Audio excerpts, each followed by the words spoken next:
दो महत्वपूर्ण किसानों के हित में बिल पास किए हैं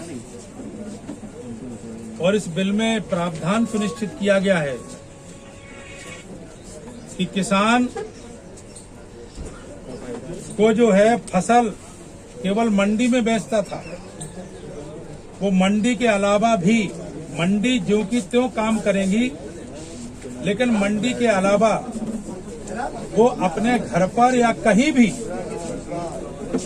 अपने फसल का दाम जो एमएसपी है उस एमएसपी से बढ़कर के वो कहीं भी अपना फसल की बिक्री कर सकता है। ये स्वतंत्रता या अधिकार देने का काम इस बिल में किया गया है। दूसरे जो विरोधियों का कहना है कि इसमें एमएसपी समाप्त की गई है, ये पूरी तरह से मिथ्या है। एमएसपी ज्यों की त्यों लागू रहेगी।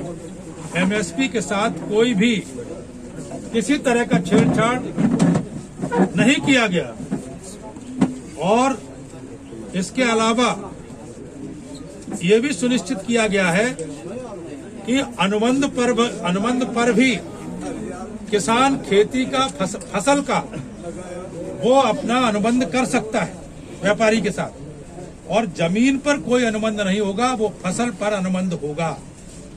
इसके साथ साथ ये भी सुनिश्चित किया गया कि 3 दिन में किसान का भुगतान सुनिश्चित करेगा, 3 दिन में उसका खाता में पैसा पहुंचेगा। इसके अलावा यदि कोई समस्या है तो 1 महीना में संबंधित एसडीएम उसकी जिम्मेदारी है कि 1 महीना में किसान की समस्या का समाधान करे। इसके अलावा ये भी सुनिश्चित किया गया कि एमएसपी से किसी तरह कोई कम में यदि कहीं बिक्री हो रही है तो उसकी भी संबंधित अधिकारियों की उसकी जिम्मेदारी है कि वो उसको किसान को उचित रेट दिलाए। वो टैक्स से बचेगा, वो ढुलाई से बचेगा और अपने घर पर भी अपनी मनमाने ढंग से अपने इच्छा से सौदा कर सकता है। इसके अलावा 10,000 देश के अंदर जो समूह है, किसानों के समूह हैं, वो निर्मित किए जाएंगे, बनाए जाएंगे, जो वो फसल को खरीदने का काम करेंगे।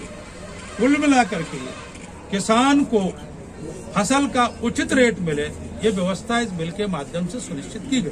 संजय जी, आपका कहना है कि इस बिल के माध्यम से किसानों को एमएसपी से के हिसाब से रेट मिलेगा। अभी मक्का की खरीद का दौर चल रहा है, मक्का की फसल है, सरकार ने 1850 रुपए रेट निर्धारित किया है, लेकिन आज दिन तक किसानों को सरकारी क्रय केंद्र में खरीद नहीं हो रही है। नहीं क्रय केंद्र में खरीद हो रही है, न खुले हैं। और साथ में जो अगर मार्केट की अगर बात करें तो 900 से ऊपर मक्का नहीं जा रही है। तो आप कैसे मानेंगे, कैसे मानोगे कि माना जाए कि ये बात मैं आपकी सहमत हूँ।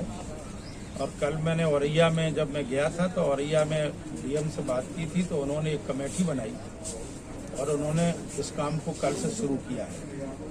औरैया में हमें बताया था कि 1200 रुपये मक्का खरीदी जा रही है, लेकिन हमारा मानना ये है कि जो एमएसपी सरकार ने सुनिश्चित की है उसके ही अकॉर्डिंग सरकार को वो किसानों की फसल का खरीदारी हो, और इसमें कहीं गड़बड़ी है तो मैं आज ही अभी कानपुर के देहात के डीएम से बात करूंगा, और अपने मैंने डीएम औरैया और इटावा बात की है, लेकिन यहाँ भी बात करूंगा जो आपने सवाल किसान केंद्र तो बनने चाहिए, किसान भटक रहा है मकाई में। नहीं, ठीक। सर, सबसे बड़ी बात यह है कि जहाँ पर क्रय केंद्र बने हुए हैं वहाँ पर अधिकारियों के पास तो नहीं जा पाता है। किसानों की सबसे बड़ी समस्या है कि वहाँ के बीच के दलाल जो होते हैं उनके माध्यम से जो है अनाज खरीदते हैं। इस बिल के माध्यम से इसी प्रकार के दलालों को समाप्त करने के लिए और मंडियों में मनमानी करने के लिए इस तरह की व्यवस्था सुनिश्चित की गई। जब ग्राहक